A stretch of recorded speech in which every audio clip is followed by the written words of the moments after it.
The agents are investigating the burning death of a man in Chinatown, San Francisco. This is the most recent in a series of murders. What they uncover is a sinister plot within the Chinese community that preys on the spiritual beliefs of the less fortunate.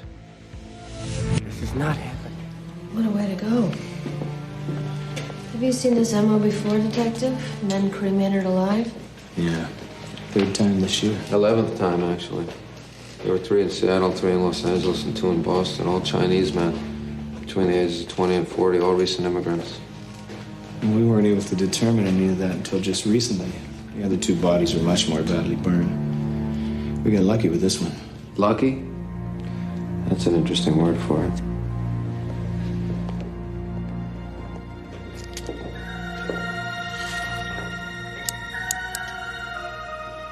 Got any leads on this case, Detective? Any thoughts or ideas? We got a big influx of immigrants from Hong Kong trying to get out before 1997. And we've seen stepped-up gang activity in the Chinese community, but so far we can't tie these deaths to anyone or anything. You got anybody that can read or speak Chinese? Yeah, Glenn Chow, he's right over there. Why? Can you get him for me? I want to see if he can read this for me. Sure. Glenn. 1 second. Detective Chow. Glenn Chow, Agent Mulder. Hi. Hi. What do you got? There's something written up here on the ceiling. I was wondering if you could read it. Yeah. It says, Guai. It means ghost. Ghost? Does that mean anything to you? I don't know, but it's something strange for a man being burned alive to write, don't you think? What are you dropping, Andrew? Sorry. The show has officially started. I'm sorry. I'm keeping this in there. Or maybe that's a firecracker to open the episode. It's probably a firecracker.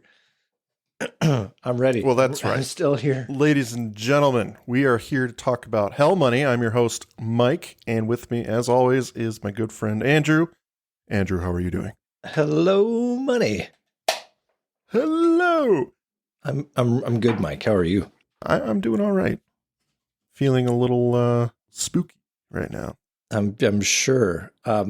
So obviously, great episode, but I think I have one up to by throwing. We're on a Chat GPT run since we did our episode with Tesos dos Bichos. Oh, boy. At least I have been. I have been enjoying the inanities that it can create, and I threw in the prompt of write a funny script for the X-Files based on the episode Hell Money called Hello Money. Which is probably going to be bonus content for us one day. That's a ridiculous kind of script, but Unusually long.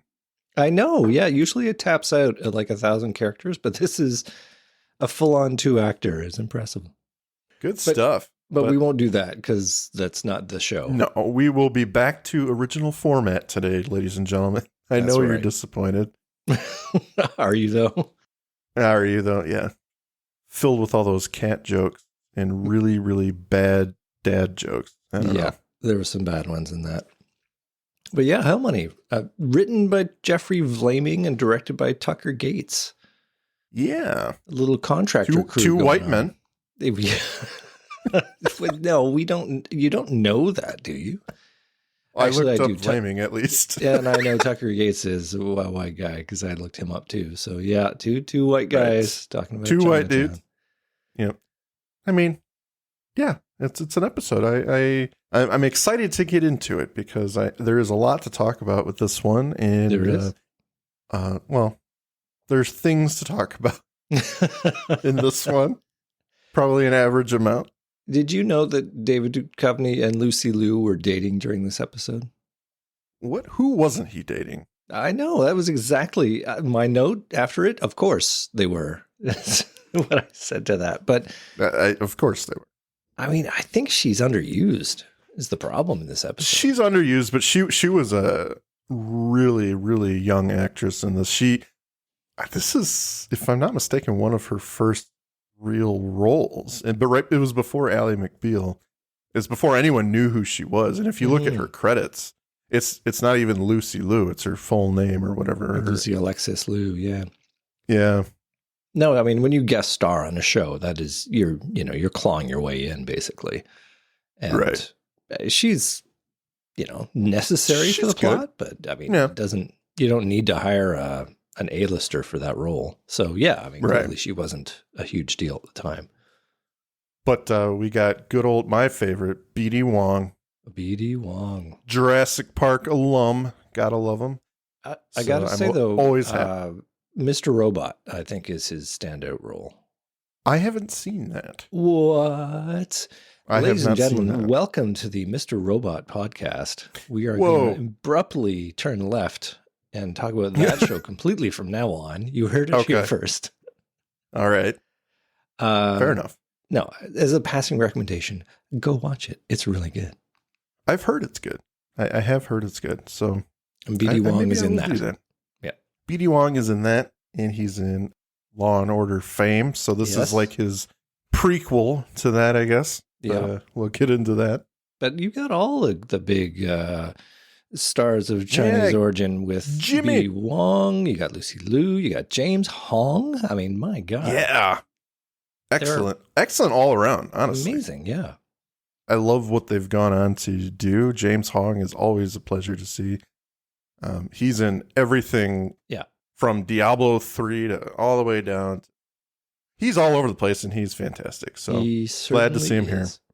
Well, do we want to spend some money on the show? Let us make a donation. Let's make an offering. Fantastic. And hope we can get through this episode with as minimal burning as possible. We'll lower the brimstone content. Yes. Well, hello, money. We open on Chinatown, San Francisco. A man, Johnny Lowe, wanders through Chinatown's busy streets. He looks nervous as he heads through the crowd at pace. Startled, he jumps as the nearby firecrackers pop, and he picks up speed down an alleyway. Nervously, he looks behind him and ascends some stairs to his house. There is a white symbol painted on his door. It's still wet. He enters cautiously. Inside, it's pitch black until a flashlight shines in his face. The man holding the light speaks to him in Cantonese. The two exchange words briefly until Lowe panics and brandishes a switchblade. With one stabbing motion, he attacks the man with the light, who falls to the ground with a bloody shoulder. As Lowe turns to escape, he is surprised by dark figures with white masks. We cut to a security guard at a funeral home playing pocket blackjack. Remember when these things were a thing? These were... Oh, I had these. Yeah. Yeah, this and Tiger Electronics playing those bowling games. That was the high standard of games. Absolutely. In that age, yeah. I had a Yahtzee one. It was fun. Oh, absolutely. I won a lot before smartphones. Yeah, before smartphones ruined that industry completely. Completely. But it's coming back. I see they're bringing back Tamagotchis. Oh, which is ridiculous. Did they ever really go anywhere? I don't know. It's been about 30 years since I've ever seen one, so I don't know. There's a lot of dead Tamagotchis out there. There are. This security guard sits alone on one of the pews near a casket in a funeral home. Soft light around him. He hears a noise down the hall in the incinerator room, and he goes to investigate. Switching on his flashlight, he enters cautiously. As he investigates, his light sweeps over 3 masked figures who escape hastily with unusual silence, I will say, after being found out. Before he can pursue, the guard's attention is called to the metallic thumping from inside the incinerator, and he peers inside. It is the man, Johnny Lowe, burning alive. Holy crap. So, question for you. Yeah, I mean, and horrible, but question for you. If you're that guy, do you open the door and try and stop that? Or do you just let it just run watch its brutal course? Because that's... Well, you go, I can't save him now. I mean, his face looks like pizza. Yeah, his life would be horrible. So better you wait for the screaming to stop, and then you just go, all right, now I'll call an ambulance. For liability reasons. It's better that you're dead. Trust me, it's better you just die now, otherwise you're going to live in excruciating pain. So there is something about the interruption of the ninjas, is what I'm going to call them, because that's what they're trying to give us here. All where right. they just look up A to little the bit of light. a clash of culture here, but okay. Not at all Chinese, I know, but they're come on, disappearing with absolute stealth, like that is a product. It was a very quiet exit. Well, when they look at the light, it just reminded me of raccoons. Just like I don't know if if you've got those in your neck of the woods, but boy, when they look at you with a flashlight with absolutely no fear in their eyes and just like, I'm doing my thing. No one here but us hungry ghosts. Yep. And no wonder the funeral home has a night watchman, because somebody clearly saw Irresistible. We saw this disgusting episode of the X-Files. We need to have a guard on standby. Yeah, for liability reasons, we got a security night watchman. But hey, we gave him an electronic game to keep him occupied during those long, cold nights. Yep. Well, we come back. We're at the funeral home, and the next day, Mulder and Scully are here, and they're observing the dead body with Lieutenant Neary of the San Francisco Police Department. Scully can't help but comment on the viciousness of the crime, while Detective Neary states it's the third this year, and Mulder interjects, it's the 11th, actually. 3 in Seattle, 3 in Los Angeles, and 2 in Boston. All the victims were Chinese men between 20 and 40 years old, all recent immigrants. As Scully examines the body, an eye grabs her attention. She taps it to reveal it's a prosthetic. That'll come back. Yeah. So I guess we have our answer. The night watchman did throw open the incinerator. I think it's a crematorium is the proper term. But. Yeah, Oh, I like Fair it. enough. I know. But so they got lucky by him not being completely charred to a crisp. He died in an excruciating semi-death. Either that or the guard just turned it off and just left him in there. Ran to get the fire extinguisher and listen, I don't want to smell you. I really don't. So yeah. I don't want to mop up your skin. My shift is ending. This is really. He leaves it for the next guy. He pretends nothing happened. The next guy comes in. What's that smell? I listen. Microwave, food in the microwave, something. I don't know. This is a real drawn from the headlines kind of story, because Hong Kong, of course, returning to the Chinese in 1997, 1999, one of those. Anyway, it was ceded to the British for 99 years. And then at the end of that term, it was going to be returned to the Chinese government. So indeed, there was a lot of immigration from Hong Kong, and a lot of it went out west to Vancouver. But in this case, San Francisco. Andrew, with your social studies fact. That's right. The more you know. Insert the more you know. Audio prompt here. You can see the star going by. Yep. NBC.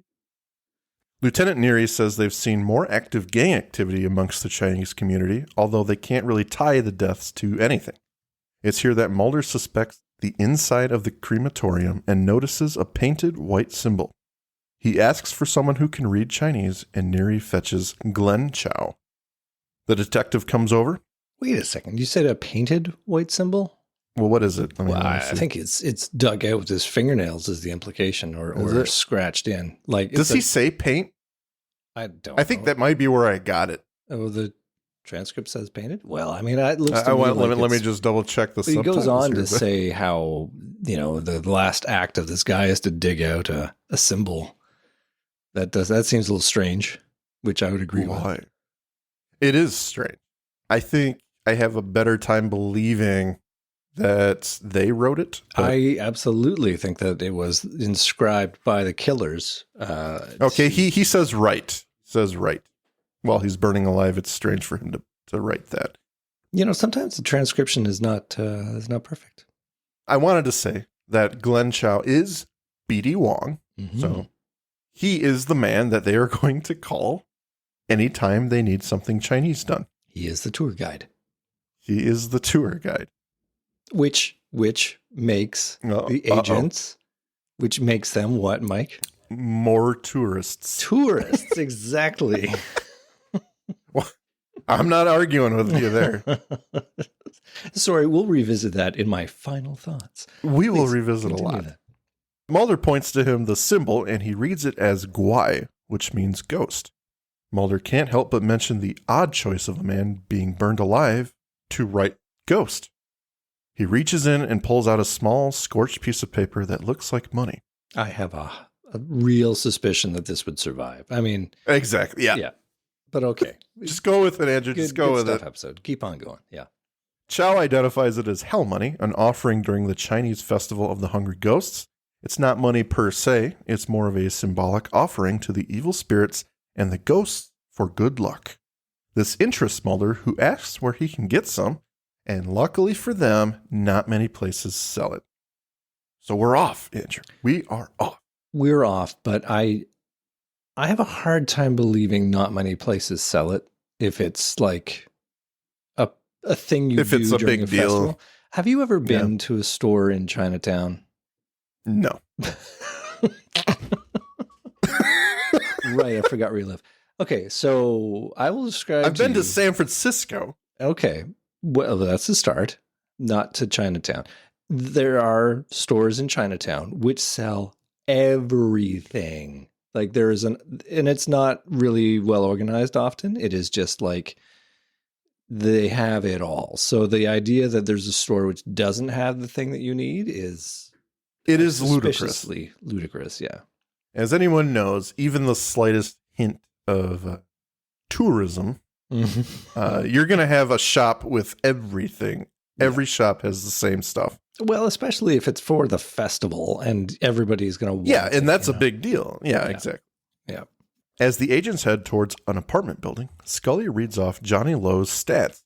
Moved here from Canton recently and was a dishwasher in Chinatown. Mulder makes a joke, and the two go back and forth about Mulder's theory of ghosts and how ancestral spirits are central to Chinese spiritual life. She is unamused. Chow comes out of the apartment. Nobody saw or heard anything, which is not unusual. They note the white symbol on the door to the apartment, and Mulder asks Chow, who doesn't readily recognize it, to write it down. Yes, go ahead. Well, I was going to say we're going to fast forward a little bit to the twist here, in that, in fact, Chow knows everything about this heist, this story. Yes.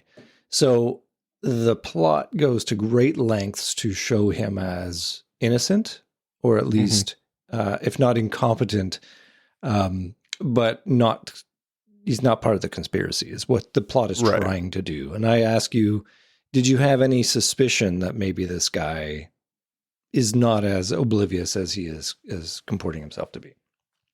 I got to be honest. B.D. Wong, great actor. And I don't want to hit that point too hard. Honestly, my first time watching this, I didn't suspect it. Because he does play like this kind of... He looks like he's trying to help. And I didn't catch that uncertainty until the agents confront him later on at the police department. Yep. It flew over my head as a kid, but... Well, and I will say that, I've seen this episode before, and then I watched it again for our recap here. And even in the rewatch, I forgot that he was involved at the end. So I will give it to him as a good actor, supported by a reasonably well done script, in that they really lay heavy on the fact that him being American-born Chinese is what lets us ignore the fact that he might be complicit, because it is such a good reason. You know, we feel for this guy being excluded by both communities. And I think that helps to get us past this hurdle of, wait a second, surely he is, I actually wrote a note saying, well, he's a bad detective if he doesn't know what's going on in his community. I don't care how insular they are. Like, somebody's going to be calling the cops at some point for something, but he seems to be especially ignorant of what's going on. So, it's reasonable for Mulder later on to go, I don't buy this at all. He really should know something. It's one of those things that works on both fronts because it, like you said, it fools both of us initially. And then when they call him out, you're like, oh, wait a minute. He is unusually aloof to his community, to what he values. And so there's got to be some disconnect there. So when you think about it, it's like, oh, wow, that really did kind of fall together in a believable way, at least for me. And I'm realizing, we're going to probably talk about this more when we get to that scene. So maybe we want to just leave it for that. We'll just move on. Yeah. All three agents enter the apartment. It's been cleaned out. They smell new carpet, and Chow agrees that it does look new. Scully's confused why a slumlord would even spring for new carpet. As Mulder lifts a corner, he notices they didn't even remove the old padding. Scully pulls out a bag from a desk with more Chinese lettering, and it's Chinese herbal medicine. She finds a dried frog in a nearby bowl. Chow says they're used as charms for good health and prosperity. Protection, essentially. It's at this moment Mulder quips that Mr. Lowe could have used a little of both. He reveals a blood stain on the padding, which has spread a little bit to the new carpeting, and he calls for it to be tested. I think that is a real sloppy cleanup job. Yeah. Well, it's a little hastily. I say that. And at the same time, it's overdone because they literally install new carpet without cleaning up the blood. And they don't tack it down. Like, I don't know. I feel like you could get an area rug and just throw it over top of the blood stain. Well, you're going to have to take it up with Sin, Andrew. You're going to have to take it up with him. And good for you. We are headed to his apartment right now. Thank you for shortcutting us there. Sin is an elderly man. He's in his apartment. He puts a tea kettle on the stove and sits near a young Lucy Liu. She's sick, and he's taking care of her. She wants him to stay and have tea with her, but he says he has to go. He must see people. He has to make money for her doctors. She says the doctors say it costs too much money. He gently scolds her not to talk like that and leaves. The next shot is of him entering a large abandoned restaurant. There are hundreds of people inside appearing to place bets. As businessmen enter the room, the crowd goes silent. They carry large vases and one with a large lacquer box. In the center of the room, they set up on a table and reveal the contents of the box to the delight of the crowd who ooh and ah, a large pile of money. People begin placing tiles, which, i.e. for the people listening, are tiles with their names, into large vases as they are passed around. Sin does so with great hesitation. One of these suited men polishes a black and gold triangle piece on his table. He reaches inside one of the presented vases and draws out a tile. He calls out a name. Sin is disappointed as a man with one eye perks up. Another suited man places the triangular tile in a smaller vase, and they pass it to the lucky contestant. Yeah, definitely lucky. He holds it up with pride and gives it a few good shakes before he reaches in and draws his destiny. He pulls out a triangular token, but unfortunately, it's red. The announcer yells a word. No, do it. Do it. I want to hear what the word is. Some! And that's apparently bad. Yeah. So the announcer lets everyone know that he has lost. Sin turns his head away in sadness for the man. The one-eyed man's hopes are dashed as he is escorted by the suited men to another room. One might say, Andrew, that he chose poorly. Little Indiana Jones for you people. Very good. What are the rules of this game? From what we can tell so far, it is not good because everyone's drawing for the big pile of money. And if they don't, they get taken away. We don't know what happens yet. Well, but they get taken away. I would like to think that it is, I mean, obviously the one jar is who gets to, it chooses who gets to do the lucky draw. And then the second jar contains the outcome, one of which is the money. One of which is supposed to be the gold triangle tile. Yeah, but the others, are they all like if you draw this, you get an organ taken out of you? And pretty much. It describes the organ that will be taken? Or is it like there are some which are just play again? They just choose what organ they want. I don't know specifically. No, but well, exactly. I mean, I think it's just whatever they feel like. We need a leg today, buddy. We need your kneecap. It's a weird one, but I would say if there are some which are like nothing happens to you, then it's a much more attractive game than out of the 100 tiles in this jar, one is money and the rest are eyeball. You know, that's exactly. Yeah. I would never play that game. Here is my question. This is maybe I should save this for final thoughts. I'm going to present it here since we all know the story. given the fact that this is a scam, wouldn't this crowd be dwindling? Wouldn't people be like, you know what? It's really not worth it after half their friends disappear? Well, I think that unfortunately, this kind of thing has a life of its own, and people and my final thought is that the monster in this is hope. And absolutely, people are being dragged into the game because they're presented with this as their only hope. So there are probably plenty of people on the outside desperate to get in is the issue here. And then what we see are the select few which are able to pony up the money to participate. Yeah. So the next day, the agents are at an herbal store with Chow. Scully is lost as to what anything is, while Chow describes them mostly as roots, animal parts, ingredients. What kind of doctor is she, honestly? God. Right? They asked the shop owner to look up the stuff Lo had been using. Skullcap root and Chinese angelica. Painkillers. She remembers Johnny Lo, but did not know he was now dead. When the agents show her the symbol painted on Lo's door, she's a little frightened and walks away. The house was branded a haunted house. Chow relates it to the festival. It's always that damn festival of the hungry ghosts. It's that damn...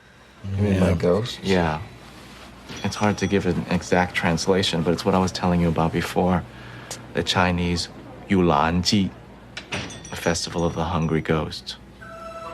You see, on the 15th day of the 7th moon in the Chinese calendar, it's believed the gates of hell are opened and the ghosts of unwanted souls roam the earth.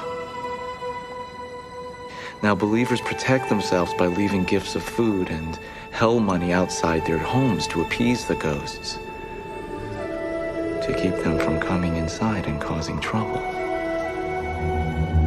But for some spirits, the ghosts most feared by the Chinese, there's no buying them off. The Preta, the ancient ghost of a murdered man who wanders the earth, exacting his revenge on the living.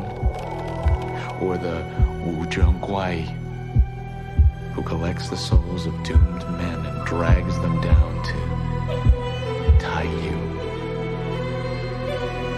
to the Chinese hell. So the narration, the little spiritual belief section, how did that sit with you? Did you think it was a little over the top, or was it necessary for the plot? It's not necessary for the plot at all.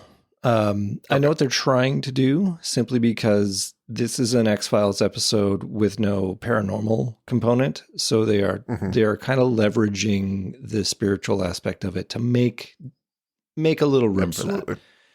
But it has no relevance whatsoever. It's not like the spirits are coming forth and exacting revenge, which may have been more interesting. But in a way, I've got a soft spot for this episode because it's just a police procedural. I do too. Mm-hmm. And I think, they are really trying to push this idea that the ancestors are coming back to exact revenge or take out whatever they need to take out on people who aren't. Which is ridiculous because there's nothing in this plot which actually supports that. Like, right. You've got the father trying to win money to give an operation for his daughter. I mean, clearly needs to be punished. I mean, what? How dare he? Go back to China. What are you thinking, sir? He's sitting there lamenting that he's left China, and this is why he's being punished. That they left the homeland, and that they're being punished for that. And it's like, the answer is not to go back to China, which is the implication. And I don't know, have an issue with that, I suppose. It's a little unnecessary, like you said. Yeah. Later on, the three agents are walking in Chinatown. Mulder wonders if the murders could be related, and Chow agrees. But the festival is about over. When Scully asks what Chow believes, he brushes it off with a joke, trying his hand at Mulder humor. And this is our first indication that he's not taking things as seriously as he needs to. He kind of evades that question completely. Mm-hmm. When you think back on it, it's like, all right, I see this you, is Chow. Your first clue. Yeah. Yep. We go now to Highland Park Cemetery. A man rolls up in a pickup truck. It is the night watchman. His headlights bathe three dark figures with masks in light. When he goes to investigate, they're gone. They ninja away, as Andrew says. That's right. After he's called the authorities to the notes, clearly ninjas.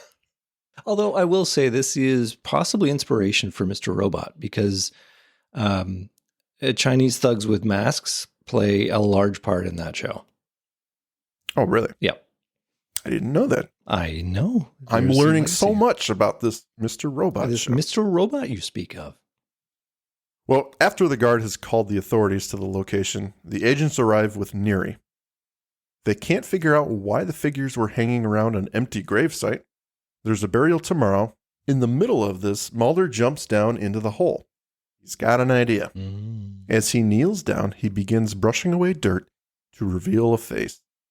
It's Li Huan, the winner of the game, who actually lost. Yeah, is he the winner of the opportunity to win or lose the game. Andrew, it's at this point I want to point out. I touched on it briefly earlier, but I realized at this time, this viewing, that anytime something Chinese is wondered about or pondered or even thought about, it's Chow that must go find out. Oh, yeah. In this scene specifically, Mulder asks if the future occupant is going to be Chinese, which is, fair. It's a crime related to Chinese men. They want to find out why these figures are here. But Neri could choose anyone to do this. You find out who's about to be buried here. No. Instead, it's Chow. Go find out. Well, find out if there's a Chinese man about to be buried here. What the story doesn't tell us is that Chow is also low man on the totem pole, so he gets all the shit assignments. Right. He must. They don't delve into that. Yeah. Poor Chow. Is the night patrolman at the cemetery, is he a retread? Have we seen him before? I think he is. Not like anyone gives a fuck anyway. I care. I care too. I asked the question, therefore I want an answer. Is this guy a retread? Well, is the internet down where you are? Just going back to where he looks kind of familiar. Oh, you're going by sight alone? You're not Googling this? Yeah, I'm going by sight. Whoa. That's all I do, man. I don't go to Google. Well, I might go to Google for a name, for a specific actor name, but I may go to the internet just to, verify your results. I don't know. That's a really short scene. He doesn't. I'm going to say no, but if he is, it's probably an equally small scene because I really don't think I've seen him. So you go ahead and check. Okay. Yeah, it is not him, but indeed Detective Neri is a retread. Yeah, Neri is. Where did you see him from? There's one really obvious one. Where is it? Where's it's one of my favorite episodes. That could be many. But I don't have that many favorite episodes.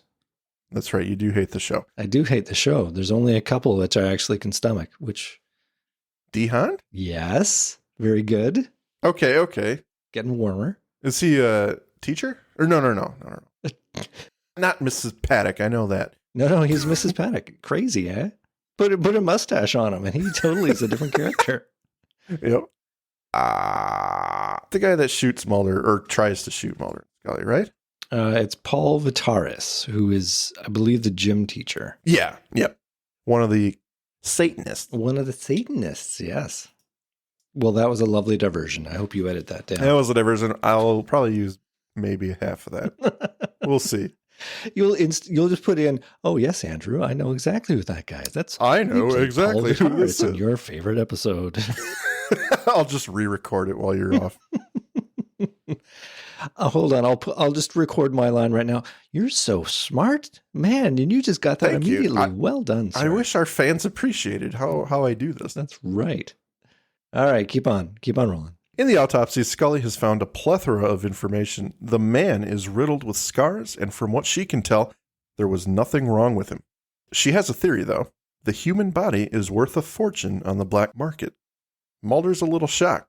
As she continues the autopsy, she describes how everything taken is something we can do without, and she makes a joke about him leaving his heart in San Francisco as she cuts open his stitched-together chest.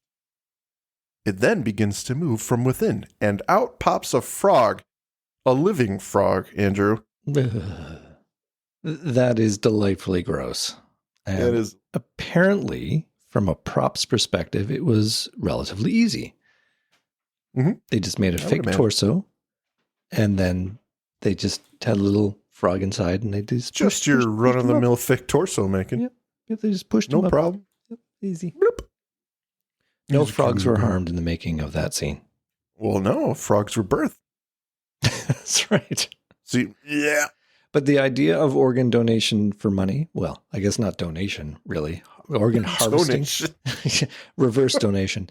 Please take my organ by force. Yes, that's right. Organ harvesting for money. I did twig on this earlier on in the episode. I was like, oh, that's dark. But Yeah. the fact that it's being done voluntarily, it's just like, wow. And clearly Johnny Lowe was resistant to happy this about idea. You know, he wasn't going to play the game.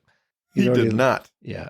He'd already lost an eye. And why start with Yep. the eye? Why not do the kidney? You know, that's just, Because you it know, makes you look badass, Andrew. I suppose it's a bit more dramatic, isn't it? I guess it depends on what they need. If little, I'm going to say Stacy to Mhm. not be offensive here. If little Stacy needs a kneecap, like you suggested earlier, Mhm. they're going to start definitely. there. But The old kneecap transplant, that's a it classic. is by demand. So whatever. Interesting. We're treated to another scene in the gambling hall. The tile man calls out Sin's name, and he suddenly looks very nervous. One of the suited men places the triangle piece in the jar, and they hand it to Sin, who raises it, shakes it 3 times, and draws his tile. He can't bring himself to look, and one of the suited men forces his hand open to reveal a red piece. Mm-mm. There goes an eye. Eye for an Poor eye. Sin. Speaking of props, actually, apparently that's custom built, that whole tile vase thing by the props department. Really? This is not a real game. They made it up for the show, although apparently people think it's a real thing. But yeah. I'm sure this type of thing happens somewhere. Not necessarily just in the Chinese community, but somewhere. Well, definitely, bookmaking and gambling as, a long story tradition of, stacking the odds CD? against people. Yeah. Yeah. Unfortunately. So Mulder and Scully arrive at Chow's apartment. He's on the phone speaking Cantonese. Mulder props himself up near a window, and Scully engages Chow in conversation as she hands him a frog in a jar. Chow hangs up, confused. Scully begins pressing Chow for knowledge. They were told frogs were for luck and prosperity, yet they find one in a dead man's chest. She then asks what he knows about the black market selling of body parts, to which Chow expresses disbelief. While the heated conversation continues, Mulder simply watches from the window, staring at Chow and nibbling on sunflower seeds. Chow sits back in his chair, defeated, exhaling and claiming he doesn't know where to start as he tosses his pencil onto the desk. And it's here where Mulder finally chimes in. Well, we're gonna need more help from you than that, Detective. The implication being that I'm not trying to help? No. Either you resent us being here or you feel some kind of protectiveness towards the Chinese community. Look, you don't even know what the hell you're dealing with here. This isn't some pretty little lacquer box you can just take the lid off and find out what's inside. You might see the face of a Chinese man here, but let me tell you something. They don't see the same face. They see the face of a cop.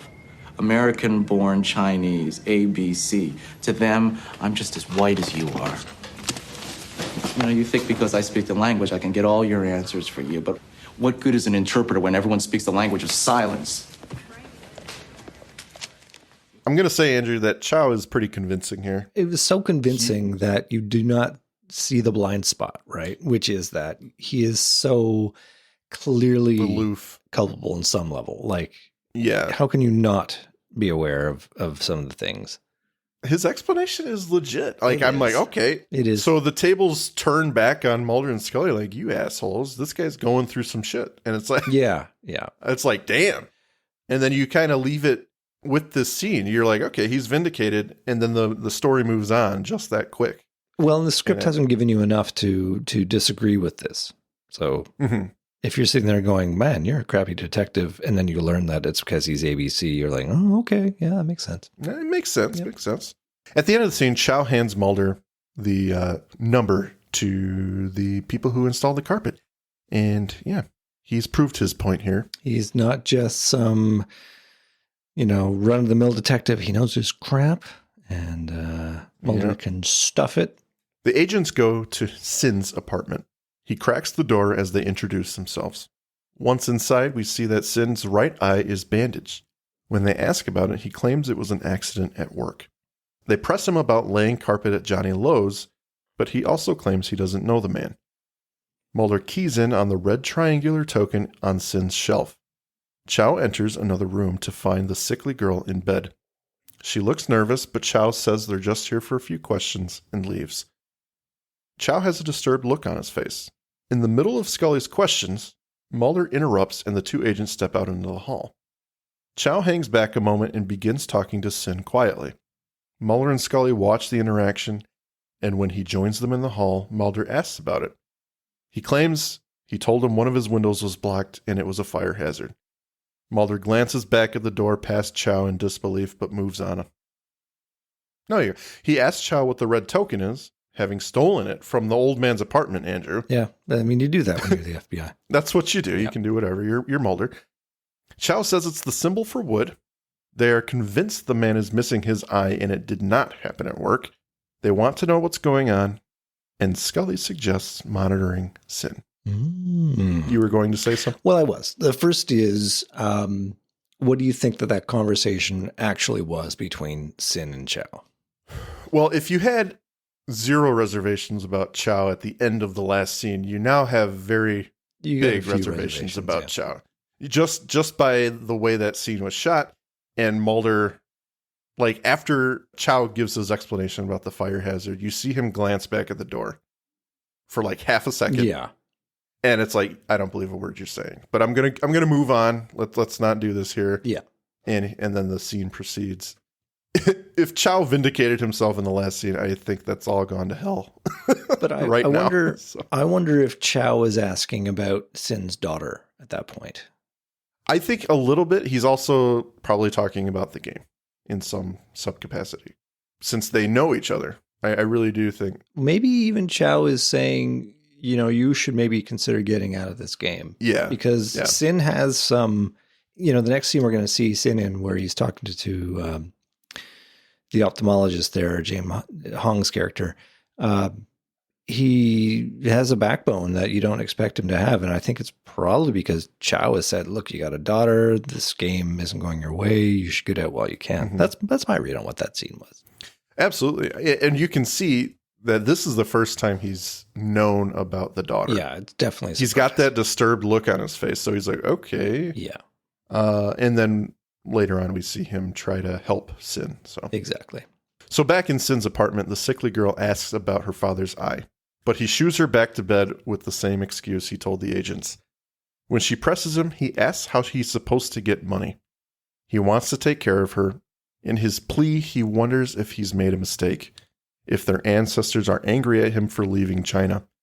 He has assumed all blame for her condition and cries on her shoulder in anguish. That's a rough scene right there. It is. It is. Very tough. Lucy Liu's a good detective. Yeah, she's like, Dad, you are full of shit. Yeah. You were fine when you came back from work. You wanted it after.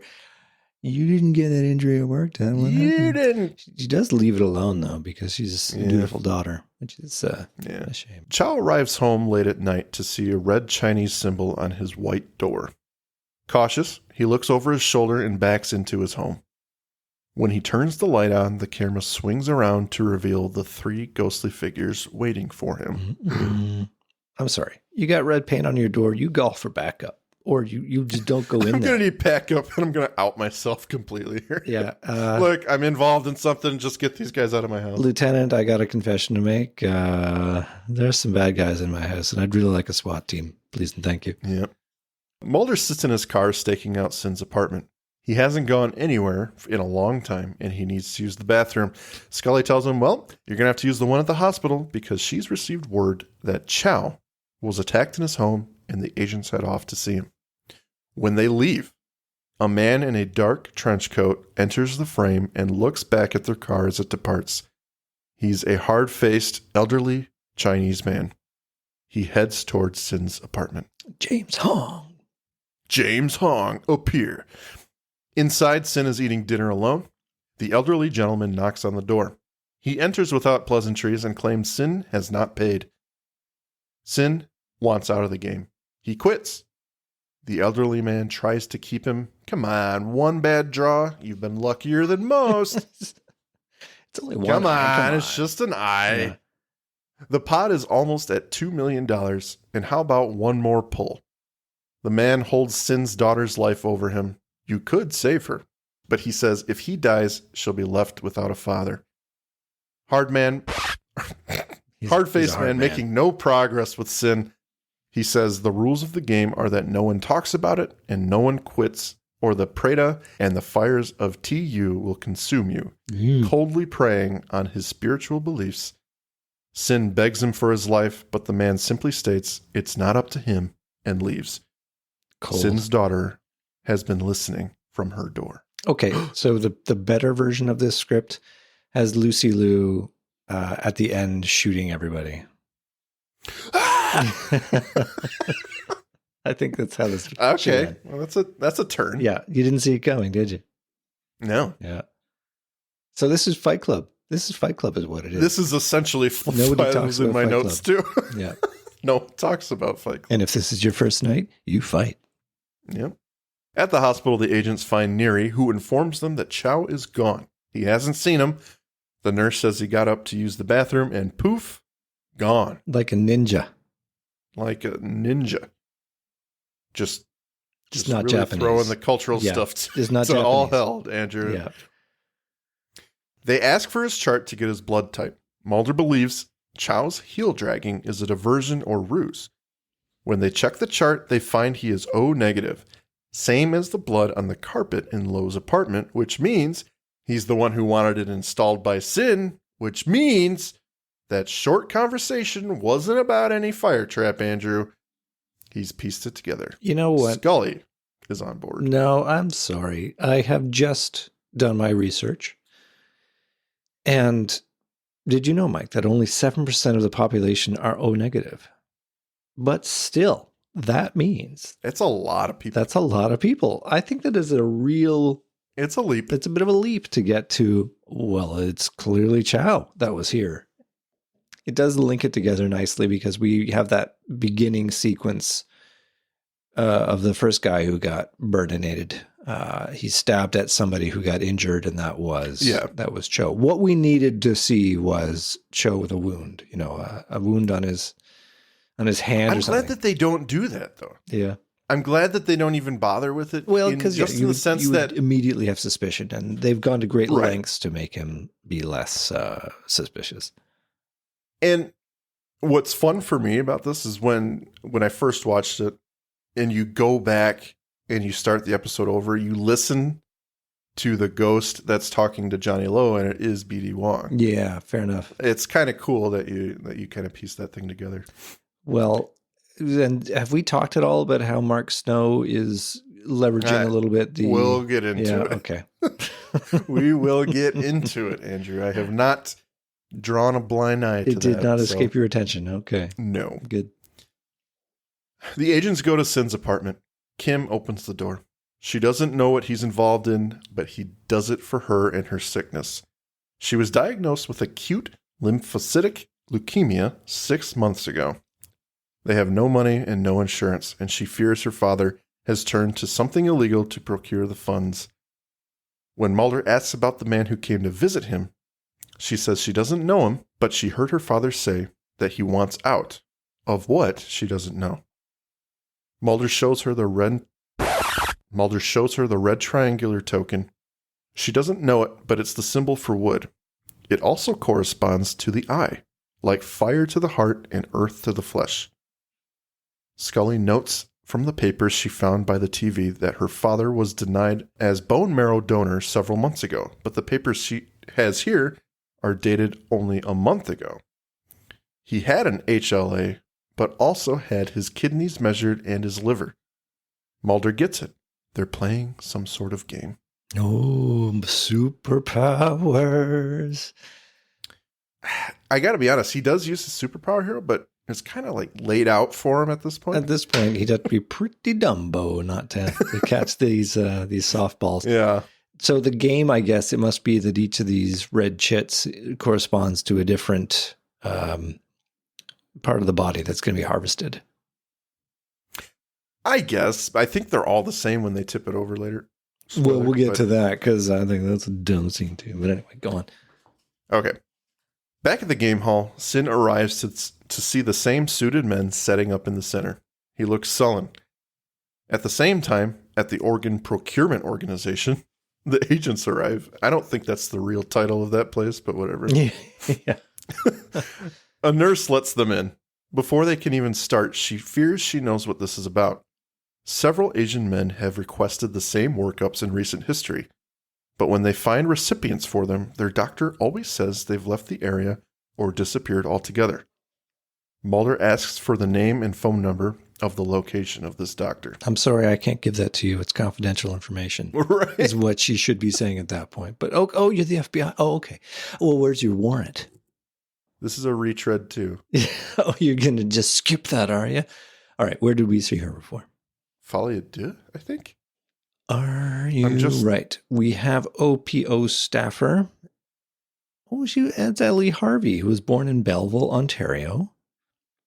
And I'm sorry to tell you, she is not in any other episodes. She's not? No. Okay, I know her from something, though. She looks very familiar. Okay, whatever. Fair enough. I'm wrong. It happens, ladies and gentlemen. It does occasionally happen. Back at the game hall. Nope. Yes. Yes. Yeah, it is. Yes, I was right. Back at the game, the men are clamoring to put their names into the vase. It's handed forward to a suited man who takes it directly to another. The man draws a tile and announces Sin's name loudly, much to his dismay. Do you think it's random that Sin's being called? I mean, I don't think any of this thing is random at all. A little too convenient. It's very convenient. I don't know that. I don't know. Maybe it might be random, but it might be rigged in that sense too, because he's trying to leave. Maybe they're just sticking it to him. I don't know. Or taking it out of him. I think because the guy makes a big show of putting in the money token and it's not there. I think it's a sleight of hand thing where he makes it look like he drops it in, but he doesn't. Well, yeah, absolutely. But then that same sleight of hand could be used to draw Sin's name. That's the only other. Yeah. Yeah. I'm with you there. My note is, wow, this game is rigged. Just a little bit. Poor Sin. Poor Sin. The agents arrive at 311 Porter. It looks dark and abandoned, and they suddenly see Chow looking suspicious and entering quickly, because apparently there's no back door to this place. Mm-hmm. Back inside, Sin shakes the vase and cautiously draws a tile. Similar to the last time, the suited man pries it from his clenched fist and calls it out. He's lost again. Sin begins making a desperate escape, but is brought back in. Chow, disheveled, watches on with a concerned look. Okay, you know what the bait and switch is for this? What? If you're Sin, you make your own money tile. Ooh. And then, you and you just kind of... You drop your hand inside and you shumble around and then you bring it out and you get the thing. I don't know, that'd be pretty ballsy. It is. And then you're like, you show it and it's like, hey, it's the money tile. I'm a big winner. Woohoo. And then the suited guys are like... that could work because the suited guy would go, what? I still have it. Yeah, what are you going to do? And then everyone sees it. Like, what? Uh-oh. Smoke bomb. Yeah, that would be... I don't know. So many things about this episode have to go a certain way for it to sort of karmically resolve. Yeah. But I think think we can get away with it because Sin does not look like the kind of guy who's going to try and cheat his way through this. Well, it would be to dishonor his ancestors or whatever, I suppose. But I think then they could come back for revenge. Yeah. I just am willing to say that there's a security flaw in your big game. Yes. Guys. Yeah. Okay. Mulder and Scully pick the lock and enter the restaurant. They search the dark rooms. With their flashlights, they spot a dark, wet spot on the tiles in front of them, that smells like rubbing alcohol or sterile ice. They open a nearby refrigerator and inside find plastic bins packed with ice and human organs, specifically an eye. Now, I have resisted the entire episode to call out James Hong as the eye doctor from Blade Runner. Yep. But that was his big start in eyes. You know, he's got some experience for this role. He has moved on, and he's quite successful. That's right. Look at him. He looks like a $2 million suit right there. Yeah, man. Yeah, he's got jokes and everything. With a clever cut, we are now in the operating area with Sin's eye being examined for removal. The two doctors drag him to the next room. In the main hall, Chow begins to plead with one of the suited men for Sin to be let go. His daughter is dying. They're going to be killing 2 people, not just 1. The man says Chow is just as much a part of this, and they pay him well to keep the wrong people away. Chow's bothered by this. Then the game is over, Andrew. Whoa. He flips the table with the vases and the money box over. Oh boy. He takes a closer look at the tiles, and they're all the same. The realization sets in. I believe what you meant to say is he glances at the tiles for exactly 1 second and assesses that they're all the same, even though some of them are upside down. The game is fixed, he roars to the crowd. At the moment, they rush to the center of the hall and grab at whatever money they can. From the kitchen, the agents hear the dull roar of the crowd somewhere upstairs. Sin is now in the operating table, and the hard-faced man who visited him in his apartment is rubbing his chest with iodine. Mulder and Scully enter the game hall to find a distraught crowd fighting with the suited men. Sin, in a daze, imagines his daughter standing over him, reaching down to him with a smile. He asks for her forgiveness. Her image fades into the hard-faced man who coyly says, "They forgive you," with a chuckle. I gotta ask, sorry to interrupt this climactic moment, but they're iodining his chest, so they're taking at the heart, right? That's what we're led to believe. No. You just got to put it somewhere on the body, and then you just cut anywhere. It's still doing the eye. It's just they're going into the chest, swabbing his eye with iodine. But I mean, this should help. They're doing this with no anesthesia. Like they're doing this with him being awake. Well, they're cruel, bad men. That is just the definition of gory. Like the guy is going to squirm. He's going to. This was part of my final thoughts too. This guy, yeah, he would be best friends with CSM. Well, exactly. Like they are evil, and they both smoke. And smoking buddies. They could have a good time together. You do what? I could. You harvest organs without anesthesia. You really are a badass. High five, bro. Yeah. Okay, well, you finish off here because we're almost done. Okay, well, as the scalpel comes down slowly, Chow breaks in with his gun drawn down on him. He tells the hard man, God damn, I cannot do this tonight. He tells the hard-faced man to step away. He's a hard Don't be man. a fool, the man says. Chow shoots him in the shoulder, knocking him to the floor. Just then, Mulder and Scully come in and arrest Chow and check on Sin. Before Chow is escorted out, the hard-faced man says Chow should have killed him. And Chow tells Mulder that the game is not over. We cut now to an interrogation. My people live with ghosts. The ghosts of our fathers and our fathers' fathers. They call to us from distant memory, showing us the path. No ghosts called to those men. You did by preying on their hopelessness and their desperation. Yes, they were desperate. Just as I was desperate when I first came to this country. But I committed no crime. You cheated them out of life by promising them prosperity when the only possible reward was death. In my belief, death is nothing to be feared. It's merely a stage of transition. But life without hope, now that's living hell. So, hope was my gift to these men. I don't expect you to understand. I understand this. You are going to prison for a very long time. Once Mulder comes in, he summons her outside. Sin is still in intensive care, and fortunately his daughter has been put on a donor recipient list. Neri's waiting for the agents, however, and he has some bad news. Unfortunately, everyone is remaining silent, which means this guy will likely get off. And to make matters worse, Chow, who was supposed to testify to a grand jury, cannot be found. He's vanished, like a ghost. The final scene starts with blackness. A bright light shines through a hole in the center of the frame. It's fire, a fire hole, if you will. It's the crematory from the beginning.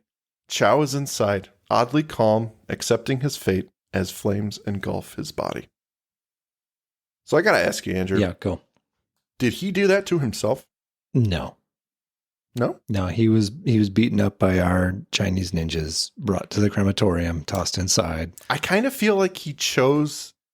Part of me believes that he chose to not talk about the game. Like he was having second thoughts about his second thoughts. He's having third thoughts? He was having third thoughts. I don't know. I mean, I buy what you're saying, and that's probably what happened. I'm just being me. And I'm like, well, maybe he's turning back mean again. And he's honoring the game by remaining silent. No, okay, interesting take. And like I said, it's not a serious take. That's where my mind goes sometimes. I choose to believe, though, he was roughed up and taken against his will to this fate, because he did mess up the game. You know, he kicked over the table. He shot the doctor. Like he's definitely made his choice to shut this down. And I think obviously to complete the maneuver of getting James Hong off, they are taking him off the board. But I have a little bit of an issue of the state not being able to prosecute its case on the strength of the community being silent. Like there is enough forensic evidence and ties that they can make to link to him that it's like, oh, no, circumstantially, we got enough to make this work. Yeah, I think it is a little bit of a leap to think that they could not prosecute this guy, because they had control, essentially, of the scene by the end of the episode. So imagine that Mulder and Scully are waiting there for the rest of the police department to show up and secure the scene. They've got organs in the refrigerator. They've got money. Well, maybe not much money anymore after the crowd leaves, but they've got the tiles on the floor and all these suited men that are... I don't know. There seems to be enough there that you would think they could prosecute, but maybe not. Okay, not in this world. They always got to lose. Yeah, and maybe we're delving into final thoughts. But I'm going to say this now while I'm thinking of it. You know what? One thing you do to make a lot of this make a lot more sense, and perhaps make it darker too. Yeah. Remove the 10-second scene of Chow discovering that this game is fixed. Because it really doesn't matter. And it's ridiculous that he's able to ascertain this by glancing at it for 2 seconds. And if you just have him say the game is over and it's a chaos ensues, right? But the idea that the game is fixed, what it should do is it should motivate the community against these guys. It should have them go, yeah, I participated and I was cheated. They should be talking about it. But they're not. And I think if they didn't think the game was fixed, they would be honor bound to abide by its rules. Yeah. I think that makes a lot more sense to me than they're just doing it because they're weak people or they still think they can win somehow. I think that's the fix. Yeah, that could work. I could see that. I think a big miss for me is making Chow a pawn. Because it does take away some of the agency that we want to feel for him in that one scene where he's like, how dare you assume these things about me? Yeah. If he were that true detective caught in the middle, I think it would be a little bit more compelling for the episode. Absolutely. And you could have some bridge building moments where he is able to uncover the truth. You know, he is treated as somebody that they can trust. as opposed to just being on the outside. But that's all scuttled when, it's revealed that no, he's actually this pawn. Yeah. They try to undo it with the end. He's turning good because he's Darth Vader protect Sin's daughter, but it's really not good enough, I guess, in that sense. Mm-hmm. You're still like, you son of a bitch. You are still that way. Yeah.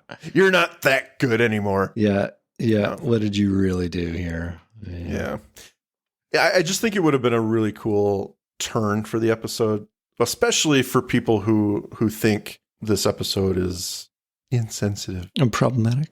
Yeah. Problematic is the word I chose to use with my prompting questions. Is it time to talk final thoughts? I think so.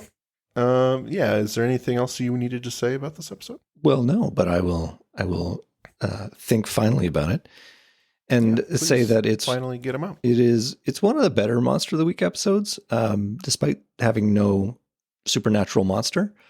It's very much outside the regular comfort zone of the X-Files by having zero supernatural element. The monsters, the lack of hope, and further the monsters that exploit that. I think that's what they're going for. But the agents are basically tourists in this episode, which I hate. Mulder perhaps less so than Scully. At least he's given an autopsy, but he's the one that has the agency to discover the connections that advance the plot, like deciding that Chow's not as outside the community as he would suggest. I do like how it's shot. I mean, Tucker Gates is our contractor here. He gives us a film noir look with lots of shadow. Oh yeah, the use of shadow in this episode is great. It's pretty extreme, and I especially like with those masked figures. I think they did a real good job of keeping them mysterious, which helps that paranormal aspect at the beginning of the episode. It certainly does. I never thought they were ghosts, though. I mean, they were clearly guys in masks, but. Mark Snow does his usual thing of adding quote unquote ethnic music to the score to remind us that we're not in usual white America land, but rather we're in Chinatown. That's what was happening. Yeah, just in case you missed it. I'm so glad you said that because I had no idea. If anything, this is where the episode flounders a bit, trying to paint the scenes as exotic and unknowable. But the final summation underlines how sundry the motivation is. It's cheating people for their money.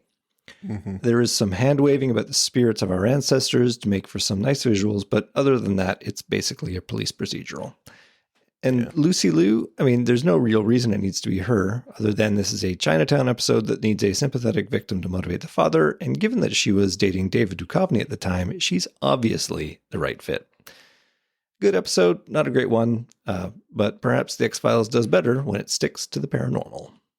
I do think it's a solid episode. The biggest gripe anyone should have for this specific episode is that it's not paranormal. It is Law and Order, honestly. And I say that without hyperbole. This is just that procedural that we keep talking about. Yeah. And it's just given X-Files flair, but without even the real X-Files of it. It's just Mulder and Scully there. So I enjoy the episode. I won't say it's bad by any means. I do think it's entertaining, and for the most part, I believe a situation like this could happen, and probably does somewhere. Here's my issue with the script in X-Files territory. Why are Mulder and Scully there? Like, any FBI agent could be assigned to this case. Like, they're called in when it's unexplainable. And in this case, it's just serial. I'm not saying it's not an important case. I'm not saying that they don't have skills to contribute, but like, it's very much outside of the thing they're usually called in to do. So I think, well, it's important to note, this was an idea that Chris Carter had that the writer, Jeffrey Vlaming, ran with. So I think he had this idea and he sort of didn't have the time for it, but somebody else did, and they came up with the script, and here it is. And we could do that, sure. And it's fairly easy to shoot. Does not have any complicated VFX. It's mostly just people, so you can bang it out when you're doing your other two-parters and mythology stuff. Is what I think is the reason that this episode got made. But as part of the X-Files canon, I don't think it really has a place. As far as it being problematic, I mean, this is a case where a modern lens is being used to look at something done in the 90s.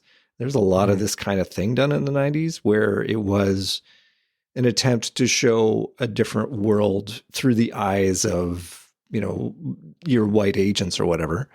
I don't think it's terrible. They actually go to some effort to be sensitive to the community. I gather that some of the ADR, like the dialogue that was recorded, the actors were doing it in a Mandarin accent, and that wasn't the community that was being represented here. So they actually redid it in a Cantonese accent. So that's not a production company which is being, let's make insensitive. Yeah, let's make an episode in Chinatown and I'll have lots of Chinese actors. And they're all the same. They all sound the same. So let's just use whatever we got. That's not what happened here. Yeah. So. And it didn't go into obvious tropes like opium dens and, sure, they had the parade stuff, but like that is legitimately when you're having a festival, that's what you see. So yeah, I think if anything, the only thing I marked as like really was Mulder. Mark Snow. Well, there is that. But when Mulder and Scully go to visit Mr. Sin, immediately Mulder says, "How long have you lived in this country, Mr. Sin?" And like you would probably have some background information on that guy before you go and talk to him. But if you don't, it's just the assumption that he wasn't born here. That's the insensitive part. But it is, I guess I'm going to immediately be an apologist for it to say that one of the underlying themes of the episode is there are a lot of immigrants. Recent immigration. Yeah, because they're all coming in from Hong Kong before 97. So absolutely. I can forgive it. I can forgive a lot of it, actually. It's tough because as an Italian American, a white man, I'm just going to say no authority to speak with what is acceptable or unacceptable. And if Chinese or Asian in general cultures might find this episode offensive, I have not seen that. What I see in the episode is something that I genuinely, not because I'm a fan of the X-Files, but because it's the truth. I feel, and it has been documented, that they were trying to be a more progressive show and include things like we saw with Shapes, Native American things. They try to tackle these things with respect. Yeah. I'm not going to say it's successful all the time. Obviously, there is El Mundo Giro, which we'll get to in season 4. Yeah. That is a black spot. They were trying to do something, it came off the wrong way. Yeah.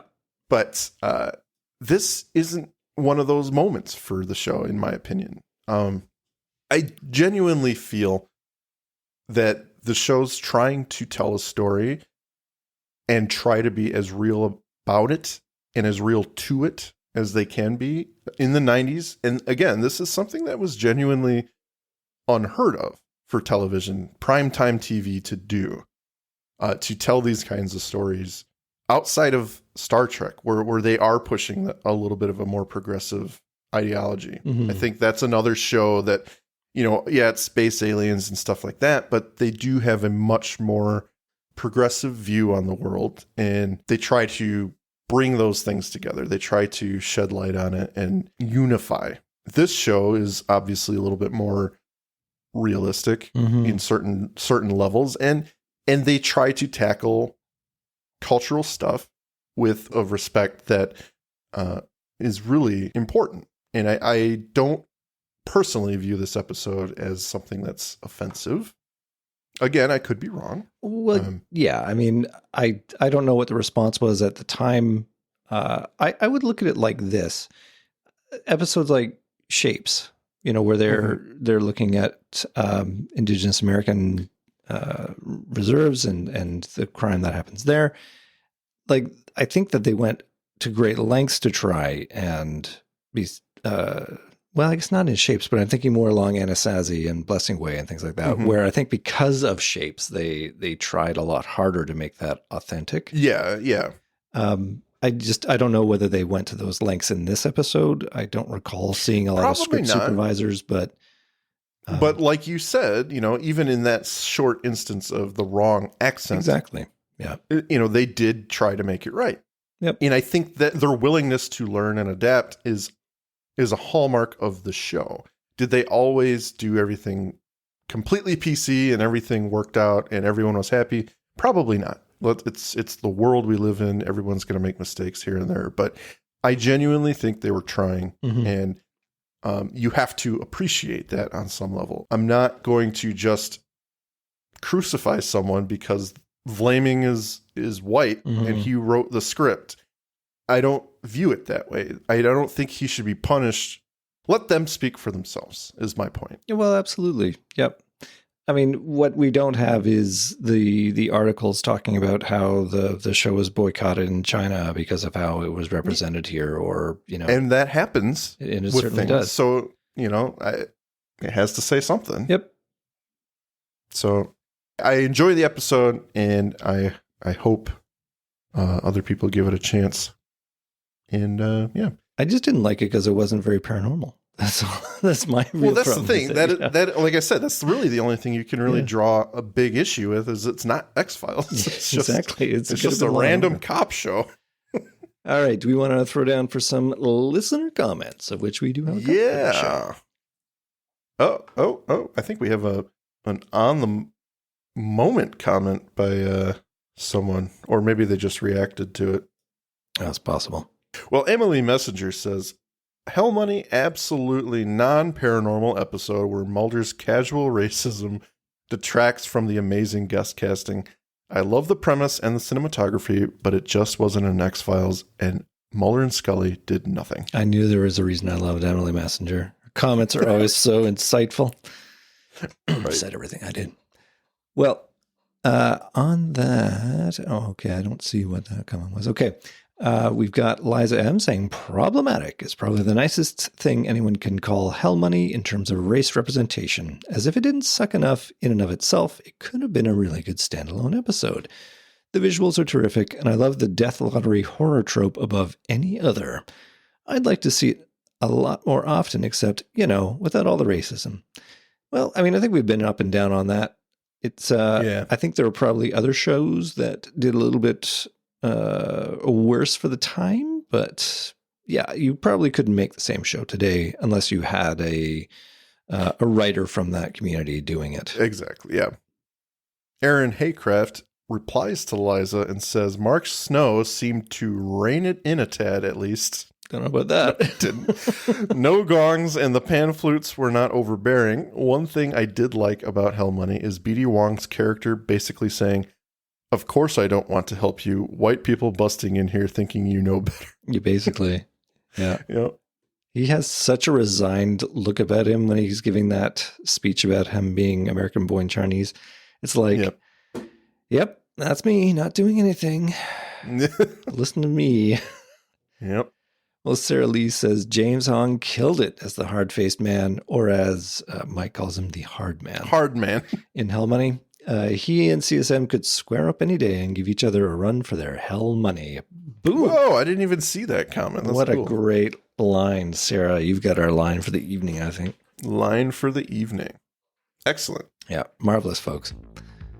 Well, that is the episode, Andrew. I think we've offered all we can offer. We have sacrificed deeply to make this episode. Hell yeah. Yeah. Hell yeah. So if you'd like to say good night to the good people, please do. Dear people, thank you for listening. We enjoy talking about this show, and I hope you enjoy us talking about it too. And we will talk to you again soon. Peace. Thank you for listening to today's episode. If you liked what you heard, please rate and review on your podcast app of choice. Andrew and I would be eternally grateful to you fine people for helping us expand and get the word out. Also, we've got a killer group on Facebook. Feel free to join in on the discussion at facebook.com/groups/thisisnothappeningpod and become an official member of the syndicate. We do polls and we have questions for every episode to give you guys the opportunity to chime in and possibly let your voice be heard on our recordings. And please join us on our new Twitter at TINHXFilesPod, no dash, to stay up to date on everything, moment to moment. Thank you, and remember, don't stop swimming.